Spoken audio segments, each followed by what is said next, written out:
Monsieur le Président, les massacres qui avaient eu lieu à Mbandaka étaient plus récents. C'est les raisons pour lesquelles la commission d'enquête voulait se rendre dans cette région-là. Par ailleurs, le front nord de l'armée de libération que vous aviez dirigé était très précisément dirigé à l'époque des massacres par votre fils. Est-ce que ça a joué un rôle dans le fait que vous ayez refusé ou que votre gouvernement a refusé l'enquête? Mon fils a dirigé les fronts nord pour la libération de la ville de Kisangani. Et c'est ça, vous l'avez vu passer à la télévision, etc.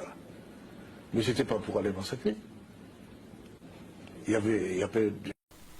Mouzé va faire l'interview pour dire que non, dans cette guerre, ce n'est pas le plus fort qui gagnera, mais c'est le plus malin et le plus intelligent.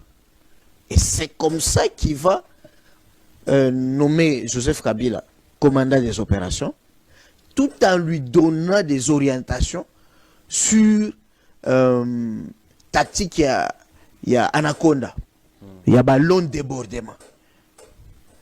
Et voilà.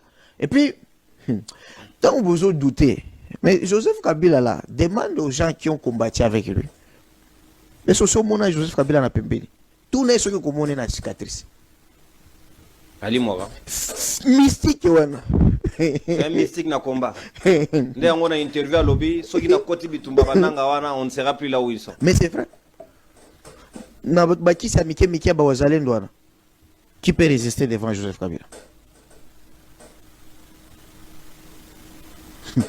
Donc,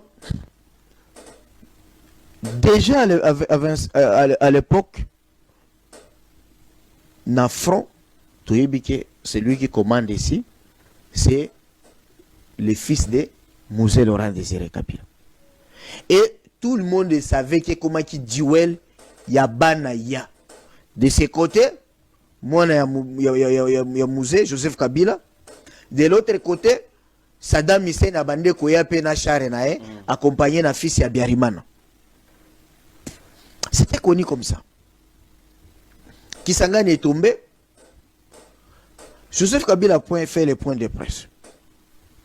Et quand il fait les points de presse, tout le monde sait que c'est le fils de Mouzé Laurent Désiré Kabila. Ça sera aussi confirmé par le point de presse à Mouzé encore, devant les journalistes. Il y a presse étrangère. Donc, tout à l'heure, c'est mieux pour nous corroborer les propos de tenir tout à l'heure. Et puis ceux qui ont les mêmes documentaires. Parce que dans le musée, il y avait délégation, il y avait émissaires européens qui demandaient qu'il faut stopper la négociation.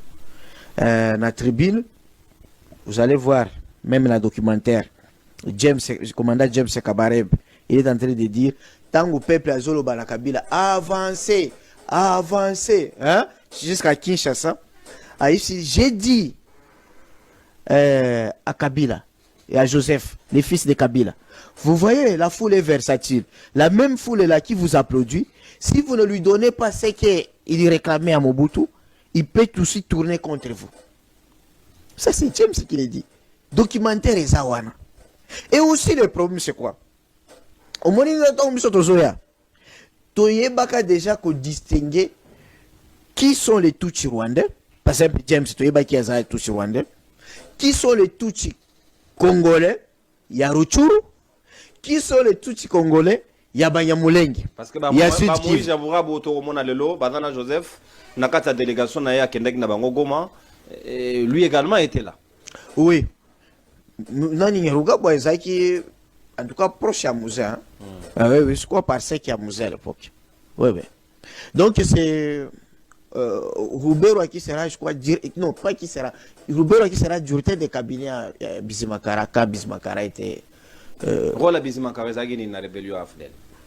Il était porte-parole à peuple Banyamulenge, qui réclamait l'appartenance de la nationalité congolaise. Donc Mouzé les a amenés pour venir confirmer ce que Mobutu, par l'entremise, il y a ancien directeur du cabinet Naé, ou appelle ça une nationalité collective, qui pose problème jusqu'à aujourd'hui. Non, ça ne pose pas de problème parce que Mutuoyo a créé un concept et l'expression Banyamulenge pour distinguer les Tutsis congolais et les Tutsis immigrés. c'est le papa de l'actuel ministre Guizarou, l'ex-ministre des ITP. ITPR, député de l'UDPS et ministre de l'UDPS dans le gouvernement. Ça ne pose pas de problème. Il avait une famille, donc c'est sans ses enfants. Du vivant de Laurent Désiré Kabila, on l'a vu venir avec Kabila au front. Et du vivant de Kabila Laurent, il a présenté à tout le monde que c'était son fils. Alors ça participe à la propagande contre Kabila. Et ceux qui ont conduit les négociations de Sun City, la formule 1+4, c'est à cause de l'UDPS. Parce que lorsqu'on a négocié en 2001, 2002, parti de Tshisekedi, il y a eu un premier accord entre Kabila et Jean-Pierre Bemba que l'UDPS de Tshisekedi avait combattu. Et c'est eux qui ont proposé la formule 1+4, donc 4 vice-présidents avec le président qui était en fonction, Joseph Kabila. Donc ça n'a jamais été l'œuvre de Kabila. Et Kabila n'est pas rwandais, ça ne tient pas la route. Mais eux qui tiennent ce discours-là, ils ne se sont pas empêchés de nouer des alliances avec Kabila pour arriver au pouvoir. Ils ne se sont pas empêchés d'aller vers ce Rwandais qu'ils ont critiqué.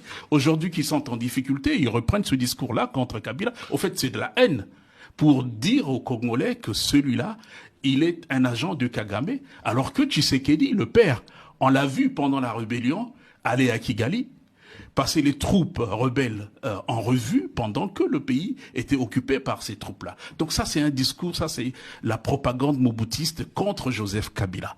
Les faits démontrent le contraire. Bemba n'a jamais